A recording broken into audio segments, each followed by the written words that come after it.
snowiest, iciest Sunday night of the year, we begin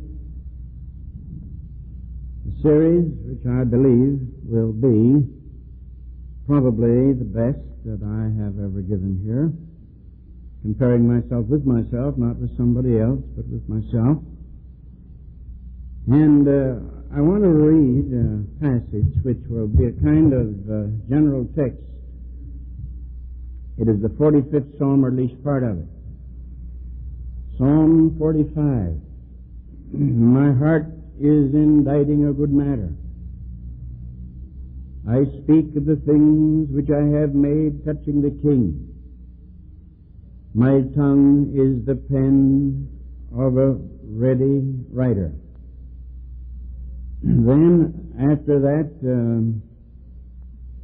prelude or preface, he says, then addressing the King, Thou art fairer than the children of men. Grace is poured forth by thy lips. Therefore God hath blessed thee forever.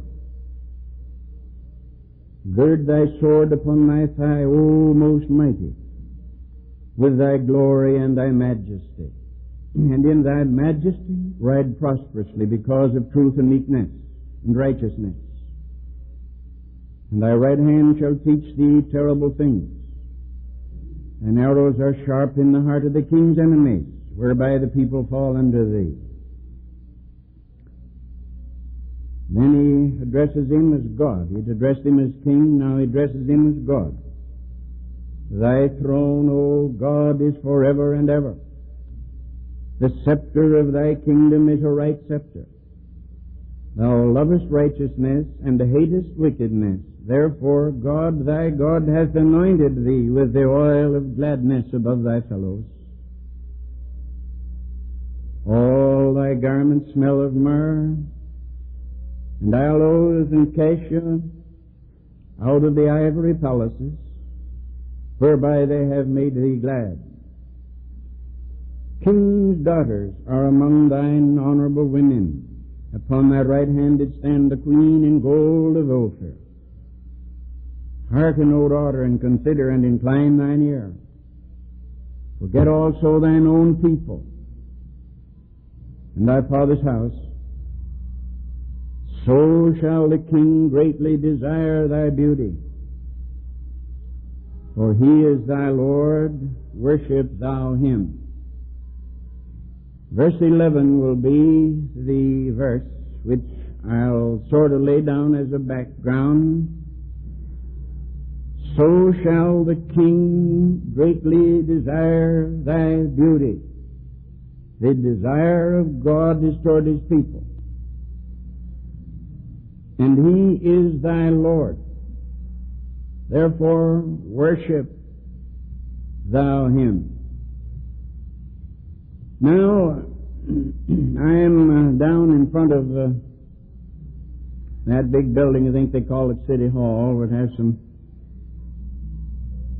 benches out in front. And I'm waiting on a man there. He and I are going to a meeting. And as I sit quietly waiting and looking at the people go by, an interesting-looking young man comes over and occupies the bench alongside of me. And I notice that he is friendly, but a bit puzzled. And he looks at me inquiringly as if he were wanting to address me.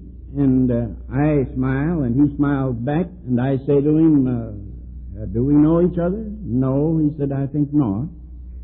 Well, is there anything I could do for you? Well, maybe. He said, I don't know really. I seem to be in a kind of a jam. I said, well, I'll say, well, what's the trouble? Well, he said,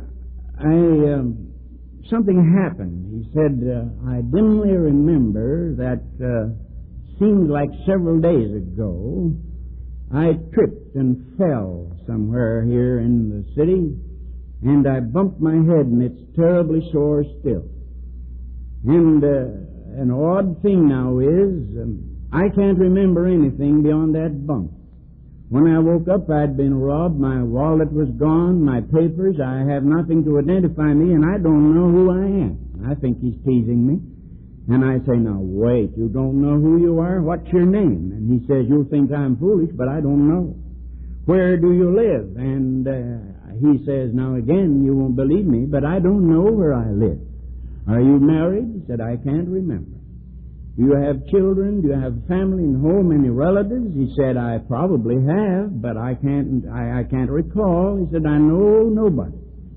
Well, I say, where are you from? He said, I don't know where I'm from. I must be either Canadian or American or English. He said, I've been thinking hard these 2 or 3 days that I'm evidently of that side, but I don't know where I'm from.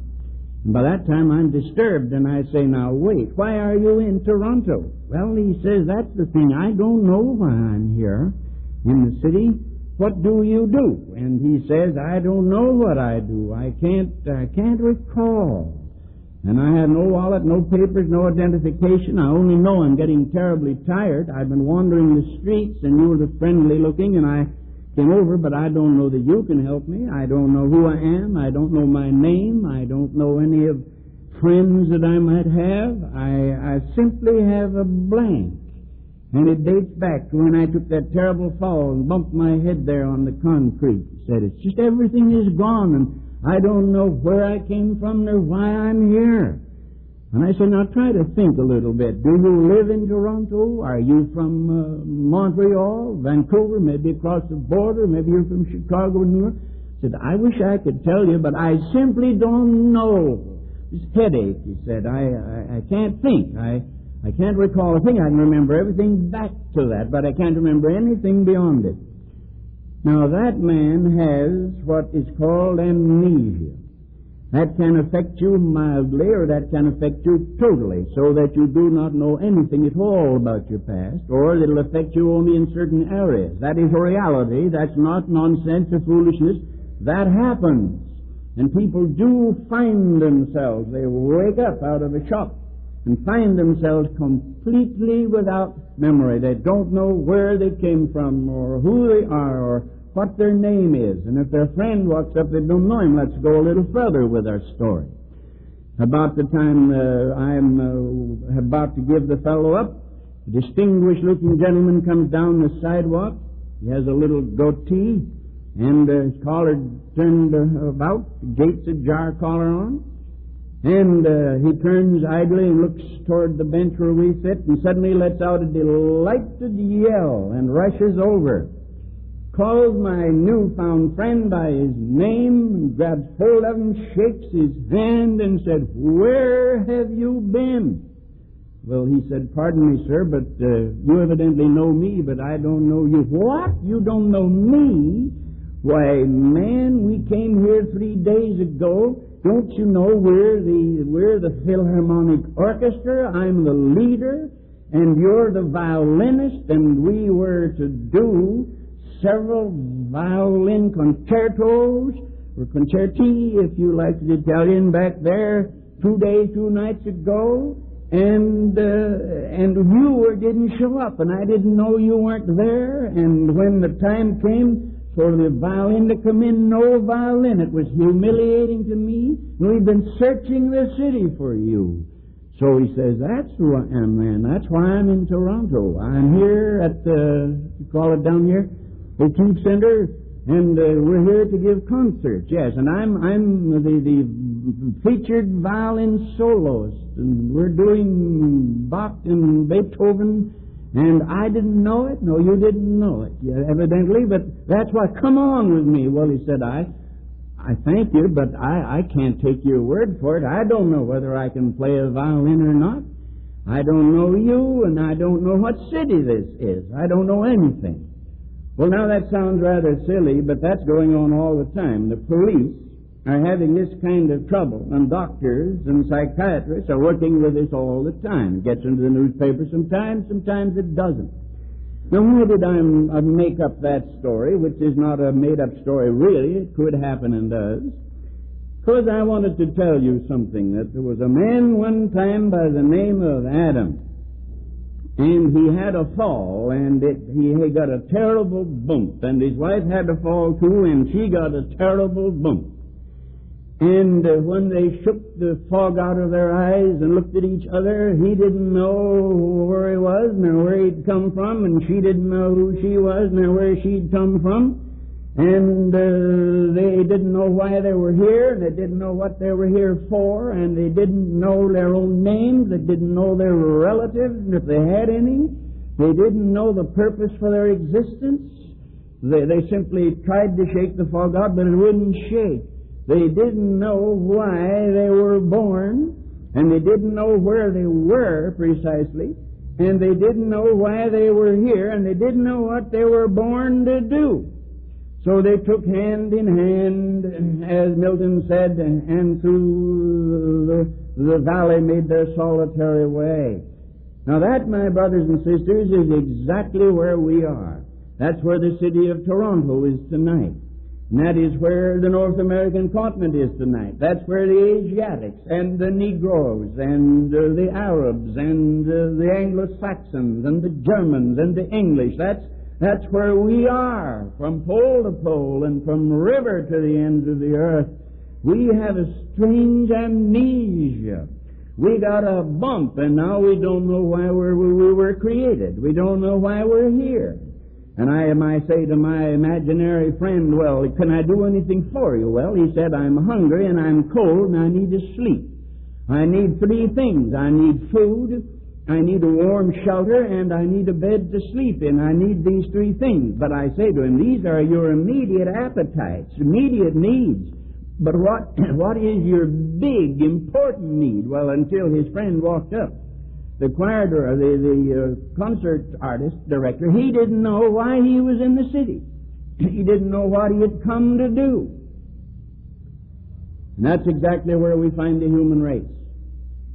We're here, and outside of our immediate appetites, we don't know why we're here. You say to the young fellow, he's just out of high school or maybe just out of college, and you say, good morning, Bob. Good morning. And they set him down and get to talking with him. And why are you here, Bob? Well, a certain appetite, certain immediate appetites. I want to get married. I'd like to make money. And I'd like to travel. And there are certain immediate appetites. I want to fulfill them, and so I'm going to live for the fulfillment of these immediate appetites. But listen, Bob, those are short-sighted things. You'll do them, and then you'll get old and die. But what's the big overriding purpose of your life? And he says, I don't know whether I have any. But wait a minute now. You tell me you don't know why you were born? And he laughs embarrassedly and says, no, I don't know why I was born. I only know that I came to myself and found I was, and I went to school, and I am here. But I have no memory of any past, and I have no expectation of any future. I don't know why I'm here. I don't know what I was born for. My brothers and sisters, let me tell you, that's what's the matter with the world today. Everywhere, anywhere from the universities to the coal mines. We don't know why we're here. We have spiritual amnesia. We don't know what our purpose in life is. We don't know why we're created at all. We don't know what we're sent to do. We don't know why we exist. But we try to get by somehow. We travel, we play golf, we drive cars, we eat, we sleep, we rest, we look at beautiful things, and they're all short-sighted. They're all imperfect and contingent. They don't lead all the way out. No man can stand and say, I stand here knowing why I was born. I stand here knowing what I'm here for. I stand here and look up and know why I came into the world and what I've got to do and why God ever made me in the first place. Well, now, my brothers and sisters, I want to tell you that the Bible is the book that tells us. It tells us that bump we got that gave us amnesia was called the fall of man. It tells us that when God created us, He made us for a purpose. And we were created for a purpose. You know, the Shorter Catechism asks the question, what is the chief end of man? And it furnishes the answer, or there wouldn't be any answer. If it didn't from the Bible furnish the answer. What is the chief end of man? That is, what are you here for, Bob? What's your chief end? Well, what's your purpose for being? And he shakes his head until he's fed the answer out of the book. And the book says to glorify God and enjoy Him forever. Worship. That's the chief end of man. Now, that's my thesis for all these coming weeks, and if you don't like that, and if that's not interesting at all, then I can't expect you to come and hear me. But if you want to hear this developed on through, then I'd like to have you come and I'd like to have you tell others, because I want to deliver my soul as a prophet of God to the people of Toronto for the next few weeks, and to tell them why they're created and why they're here. Not to the satisfaction of immediate appetites only, but to something bigger and grander and more eternal. And it is that we might worship God and enjoy Him forever. Now you see, that's why we were created. God never does anything without a purpose. God is intelligent because intellect is an attribute of the deity. And everything God does, He does with a purpose. And so He never acts without an intelligent purpose. Nothing in the world is without meaning, even if we don't see the meaning. I confess that I'm irked a little sometimes, as we all are at these student uprisings. A lot of young fellows and girls not dry behind their ears yet decide they know how to run the world better than the older people who've gone through the fire. And so they stage demonstrations. They staged one demonstration that kept Eisenhower out of Japan. They staged another demonstration that overthrew the Korean man, what was his name, Sigmund Rhee. And they're constantly staging demonstrations. What are they demonstrating for? Well, apart from the fact they're just full of ginger and have to get rid of it. That's the natural part. But as far as any purpose is concerned, they're staging demonstrations because they're mad. They're mad at themselves. They're mad at the world. They're mad at everybody because they don't know why they're here. They suddenly wake up to consciousness and intelligent life, and they say, wait a minute, look at me, what am I here for? And somebody says, why, you're here to get married and bear a family. Oh, very well, but what'll they be here for? Well, they'll be here to get married and be. What'll they be here for? I demand an answer. Why am I here? Nobody knows. And so the students get angry. They say, well, I'm surely not here simply to be cannon fodder. I'm not here simply to be blown up. I'm not here simply to pay taxes. Surely that's not the chief end of man. I am not here just in order that I might eat because my dog eats and the horse over there eats. I'm not here that I might breed the cats breed in the alley. I'm not here. These are short-range things. There must be something bigger, but they don't know what, and so they get mad and stage demonstrations and utter curses against us older folks who didn't tell them why they were born. But God tells us why we were born. He says, now this is why. I started to say, when I interrupted myself, that one of the most interesting poems that I've ever seen was written by a Mohammedan Sufi back in, I'm sorry I mentioned it, don't remember what century it was, but a long time ago, maybe 14th, 15th century. Omar Khayyam was his name, and Fitzgerald translated 101 of his quatrains into English. And along with the New Testament and Emerson and Wordsworth, that was my early education. Well, he says in one of these quatrains, into this universe, and why, not knowing, nor whence, like water willy-nilly flowing, and out of it like wind along the waste, whither I know not, whither willy-nilly going. He doesn't know where he came from. He's like the wind that blows. He's like the water that flows, and he doesn't know where he's going. Then he says that he's in the universe and doesn't know why. And that great sense of sadness is over all that long poem. I don't recommend you bother reading it. There's lots of other finer things. But at least I liked it a long time ago. And it saddened me because this great mathematician, this great astronomer, this great Sufi, with his tremendous poetic soul, mourned the fact that he didn't know why he was born, didn't know why he'd come into the world. But I could have said to him, now wait a minute, my heart's inditing a good matter. I speak of the things touching the king.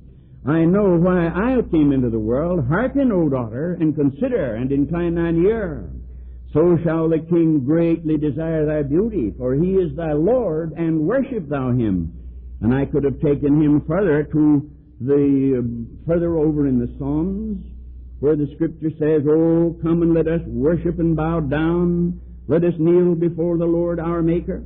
I could have gone on and said to him, Oh, sing unto Jehovah a new song. Sing unto the Lord all the earth. Sing unto the Lord, bless His name. Show forth His salvation from day to day. Declare His glory among the heathen, His wonders among all the people. For Jehovah is great and greatly to be praised. He is to be feared above all gods.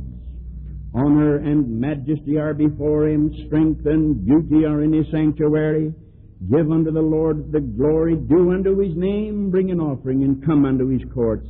O worship the Lord in the beauty of holiness. Fear thou before Him all the earth. Let the heavens rejoice, and let the earth be glad, and the sea roar, and the fullness thereof. Let the fields be joyful, and the woods rejoice before the Lord, for He cometh to judge the earth. He shall judge the world with righteousness, and the people with His truth. You see, there is a call to worship, as they say in some churches. It is the sound of the voice of worship. Now, here is why we were born. We were born in order that we might forever worship God, that we might enjoy Him forever, that we might glorify Him forever, and that we might, above all creatures, know and admire and love and adore the triune God. Now, are you sorry you were born, or are you glad? Are you sorry you're a Christian, or are you glad? If you're not a Christian, would you like to be a Christian? For this is the purpose of redemption. Not to save us from hell only, that's secondary. But it is that we might be saved unto the worship of God. And we read that they worship God day and night in the temple, and they're never silent, saying, Holy, holy, holy, Lord God Almighty. Heaven and earth are full of the majesty of Thy glory. Now, if what I have said up to now is true, if it is true, then I want you to compare this with the average run-of-the-mind church, even the evangelical church, where there seems to be a great love of everything but this. This, my brother, was why you were born. But it says, what is a revival? And the answer is, a revival is sudden intensification of the worship of God. That's a revival. What is it when the Holy Ghost came at Pentecost? Why did they, when the Spirit came at Pentecost, break out into ecstatic language? It was because they were worshiping for the first time rightly. Worship leaped out of their hearts. And God calls His people to be worshipers of the Most High God. Now, I say that nothing in the world is without a meaning. Science looks after meanings and seeks to discover the meaning of things, their relation to each other, and their interaction with each other, and their effect upon each other. That's science, and I have nothing against science. As I've said before, I'm not up here to ignorantly shout down my nose at scientists. Let them play with their toys, and I'll take the benefit of it while I'm here. I'll take anything that comes along. Thank God for it. But their relation deals only with short-term affairs.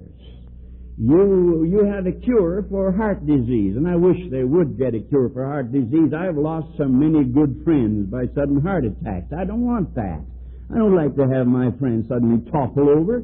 Maybe me be in another state and they don't know where I am and they're buried when I come back home. I've had that happen. I don't want that to happen. I wish we could get a cure for that business. I don't like cancer either. My father died of cancer of the cheek. And I don't like cancer. And I don't like polio. I've seen some dear people crippled and twisted with that terrible polio. I don't like those things. And I'm glad that science is making some headway toward doing something against them. And I believe they are, and if we live and the Lord tarries for a few more decades, I believe the time will be when nobody will be dying of heart attacks when I was a kid back on the farm in the state of Pennsylvania a few years ago. We used to have epidemics of what we called smallpox. I don't know the technical doctor name for it, but that's what we called it. And would go through the neighborhood, and it would just kill people right and left. And the ones it didn't kill, it would pock. Their faces would get pocked, and afterward they were always just pocked like Swiss cheese, only finer pocks. And all over they had them.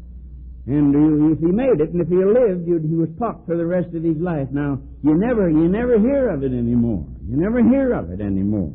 Diphtheria. My wife had diphtheria and almost died. Her mother dragged her through it the best she could. But diphtheria used to pounce down on the little kid, and it would choke to death in its mother's arms, blue in the face, and die for want of oxygen with a choked up throat. They called that diphtheria. A terrible thing. No diphtheria anymore.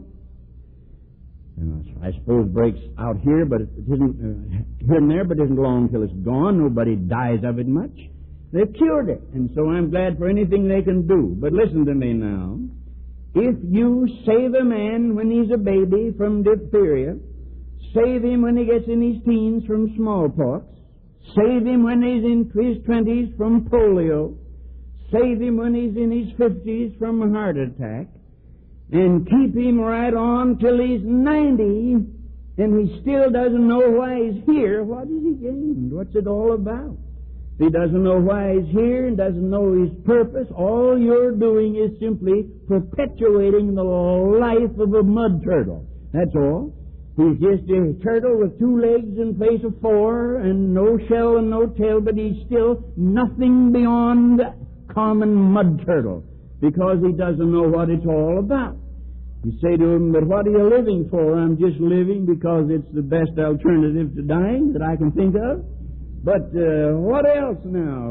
What are you around for? I don't know why I'm around. Oh, I've reared a family, Ma and I. We've reared a family. We had 9 children and we got 37 grandchildren now. And I say to him, well, what are they here for? And he says, I don't know, but I do know they're not going to die of smallpox. They're not going to die of diphtheria, and the probabilities are very strong they won't get polio and will die a heart attack. And I say, now that's wonderful and good, and that'll keep you around until you'll be cutter up the ground. Nobody will know what to do with you. And your friends will all be dead, and the lips that you have pressed in their bloom will long ago, and the names will long ago be graven on the tomb, and you'll be a lonely old man under the sky. But where are you going? Why are you here? And he says, I don't know why I'm here, and I don't know where I'm going. When Roosevelt was financing everybody and everything, except Canada, with money. He never asked for any, but they did all around. He was handing it out, just if he owned it, and I was paying it. I and a few others. And they told this story about him. They said, Roosevelt is like Columbus. Said, why? Well, said Columbus went out not knowing where he was going. When he got there, he didn't know where he'd been and where he was, and when he got back, he didn't know where he'd been, and he did it all in other people's money. So they said, this is the way Roosevelt operated. And here's the way we do it. We don't know where we are, and we don't know where we've been, and we don't know why we're here, and we don't know where we're going, and we do the whole thing on borrowed time and borrowed money and borrowed strength and then die. The science can't help you there. Science can keep you alive a while longer, so you'll have longer to think it over, but it'll never give you the answer. But there's a kind of people that I associated myself with when I was 17 years old. A kind of people, and they're not scientists, although some of them might be. They're plain people. I like to call them plain people. And they're the Christians. They're the saints and the mystics and the brethren and the people of God, and they got a simpler and more beautiful view of the world than the scientist has. Their view of the world is this. They say, now, wait a minute. Maybe we're not as bright as you are, but we know something that you don't know. If I were to walk over here on the campus of Toronto University with everybody there, a doctor of this and that, and I didn't know nearly as much as they knew. If I met one of them out here lost, and he didn't know where he was, I'd know more than he did on that one thing, wouldn't I? I met him out here between here and Vineland, where I'm going Tuesday morning to preach to the Mennonites. If I met him and he drove up and stroked his Dandike and spoke to me in a very cultured manner and said, "Where am I?" And I said, "Well, you're between Hamilton and Vineland on number so-and-so." "Thank you," he said. I could smile to myself and say, "I haven't studied in Germany and I haven't got all his degrees, but I knew more than he did about one thing. I knew where he was and he didn't know." And so we Christians, we say, well, maybe you got it on us on some things. I've never been able to understand the fourth dimension. I quit even trying it years ago. But I knew something that Einstein didn't know. I know why I'm here. I belong to that company of plain people who believe a book called the Bible. That company says, God in the beginning made the heaven and earth and all things that are therein. God in the beginning made man in his own image and blew into him the breath of life and said to the man, "Now live in my presence and worship me. That is your chief end. And increase and multiply and fill the earth with worshipers. Fill the earth with men and women who shall worship me in the beauty of holiness." That's why you're here. Now maybe I don't know all Einstein knows, but I know that much he didn't know. And so I don't walk around with my head down looking sad because somebody's written more books or knows more or has been to school longer, because I do have a little secret. And that secret is I can answer the question, what is the chief end of man? I can tell you why I was born. I can tell you why I'm here. I can tell you my everlasting duty while the ages rolls. It will be to worship God in the beauty of holiness and to enjoy Him forever. And these plain people say that God created the flowers to be beautiful so that man might enjoy them. They say that God created the birds to sing, but you know the scientist, he wouldn't be caught dead admitting that. Nah, he says, that's nothing to that. God didn't create the birds to sing. You know how a bird sings? It's only the male that sings. And the male sings in order to attract the female, so that he can have a nest and some little ones. That's just simply a biological deal. That's all. Okay. Well, why couldn't he just squeak or groaned or gargled or something? Why did he have to sing like a harp? Well, God made him to sing. I were a male bird and wanted to attract a female. I could turn handsprings or something, anything, you know. But why do they sing so beautifully? Because the God who made them is the musician of the universe. He's the composer of the cosmos. And He made and put a harp in their little throats and put some feathers around them and said, "Now go sing." And they've been singing ever since. Scientist says it isn't so, but my heart tells me it is so, and the Bible declares it's so. God made the trees to bear fruit, and the scientist shrugs his shoulders again and says, "There you go, you Christians, you're a hopeless bunch." The trees bear fruit, not for you. They bear fruit as the seed, so there'll be more fruit. And I say, now hold on a minute here now, Professor. Why is it necessary to have a tree bear fruit if there's nothing for the fruit to bless or help or anything? God made the fruit and said, "Now eat of anything you want here, help yourself." And then God made the beasts of the field to clothe mankind. When you catch a sheep and throw him down on his side and shear him, wash his wool and dye it and send it in and to make you a nice sweater to keep you warm in the sleet storm, that's why God made the sheep. He made it so you could have it, to have wool. That's why God made a silkworm, a humble little silkworm, a little Japanese silkworm, if you like. Why did God make that silkworm? To feed on, what kind of? Mulberry, yeah. Two better than one. Mulberry leaves. Why did God make this? Well, in order that they might spin their cocoon and then man might unravel it and make silk. I like silk myself. I got a tie from down in Hawthorne, Nevada, from an old friend of mine. It says, "All silk." I don't know. I kind of like them. I'm not exactly what you'd call one of the world's 10 blessed men. But I like them better than I do these synthetic things rolled out of a vat somewhere. This came off off a worm's back. But anyhow, God made the worm. And the worm made the web, and the web was unraveled and raveled back into a tie. So I believe in this, you know. That's so much easier, more delightful to believe what God says about it. The Lord is, and His prophets and the apostles all say the same thing. God made us to worship Him. That's our purpose. A silkworm was made to make silk. A bird was made to sing, and a sheep to bear meat and wool. And everything has its purpose. But God said, I'm making man in my image. And man is to be above all other creatures. Man is to be above the beasts of the earth and the birds of the air and the fishes of the sea.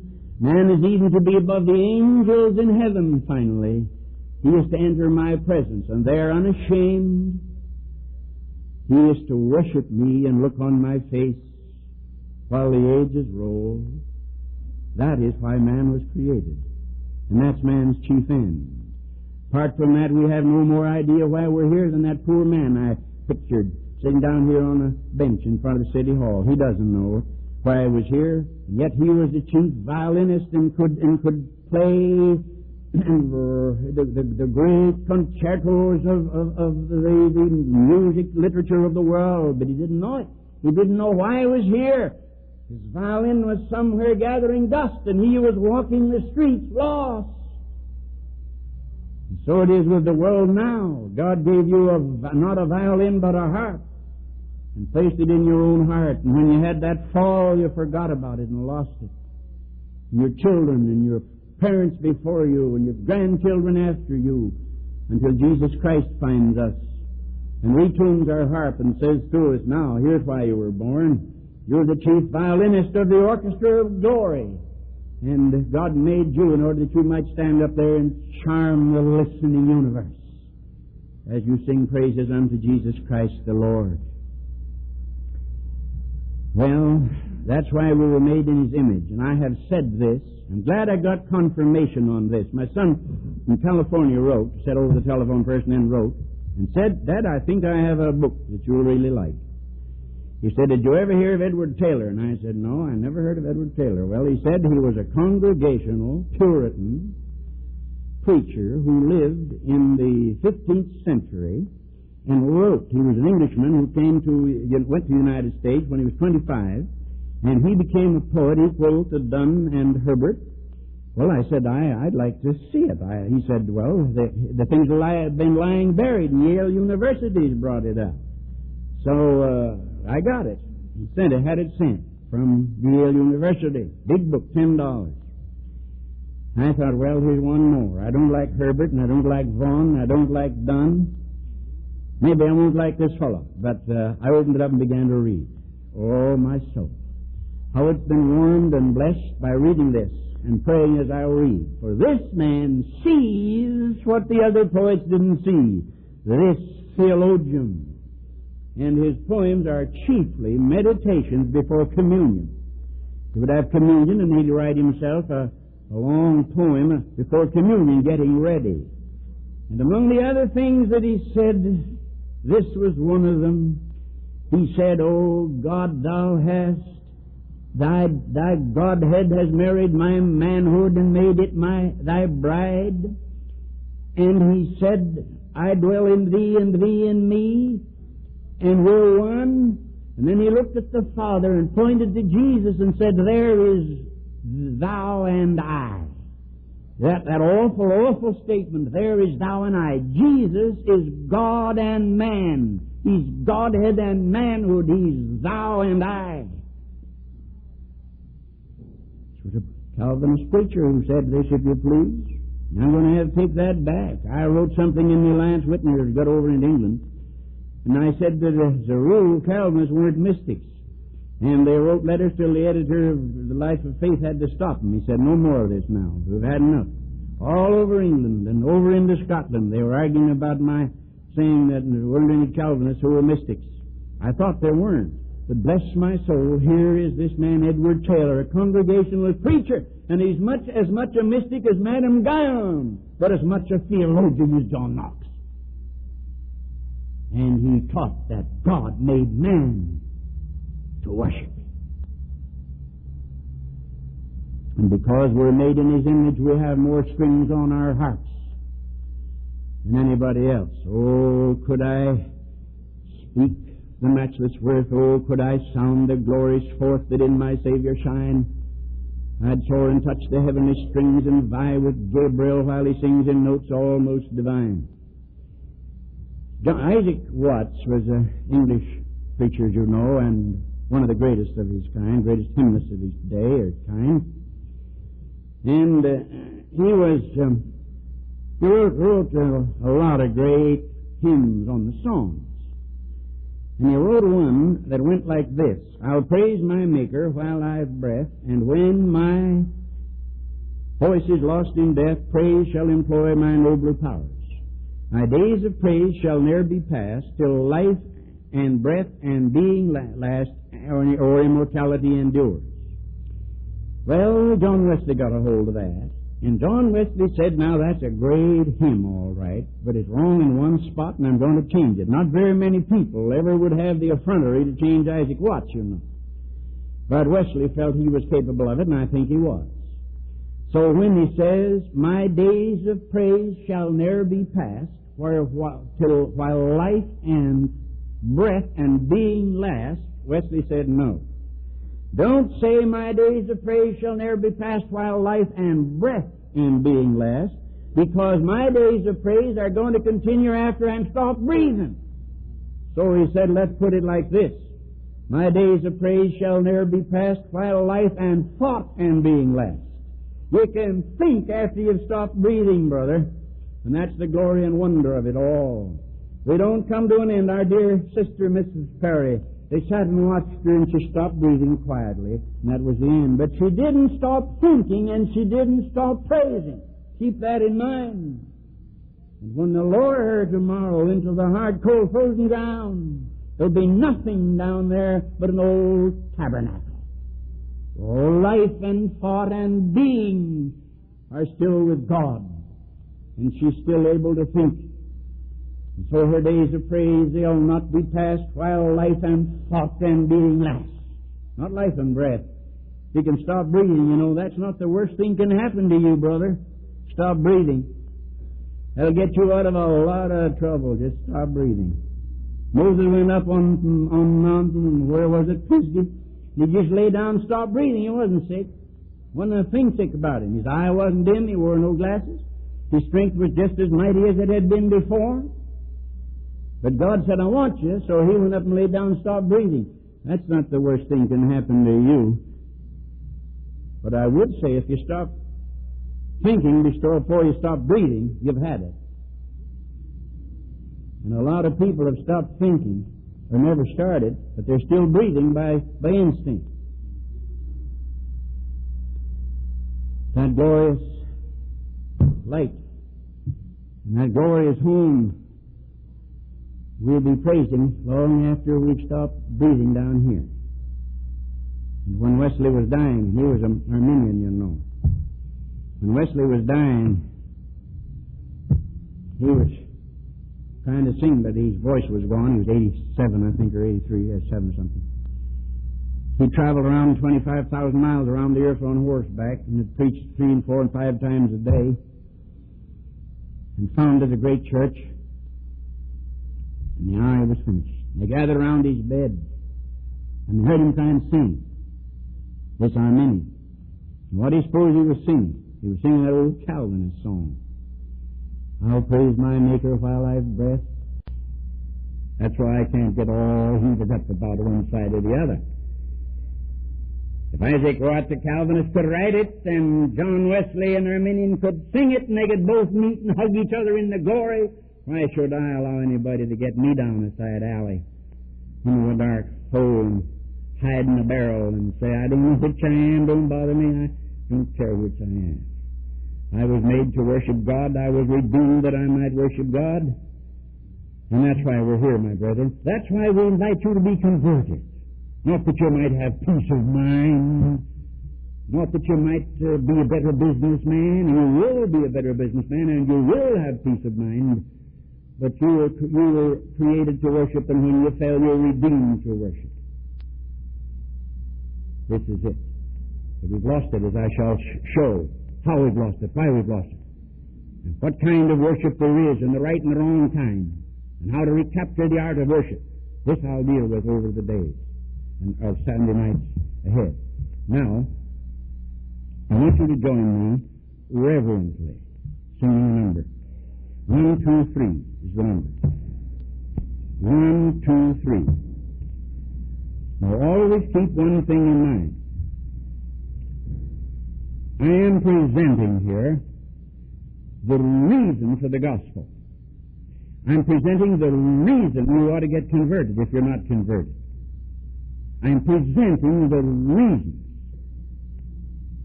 And if this is not the true background for evangelism, then I don't know my Bible. I'm giving you the reason. I'm telling you why you ought to be a Christian. So if any of you who aren't saved want to be, see the pastor, see me, speak to any elder at the door, anybody you know, or come and ask for prayer, call up and ask for an engagement. But for these Sunday nights, I will deal with this transcendent subject, worship. And now I want you to join us in singing. Fairest Lord Jesus, ruler of all nature. 1, 2, 3.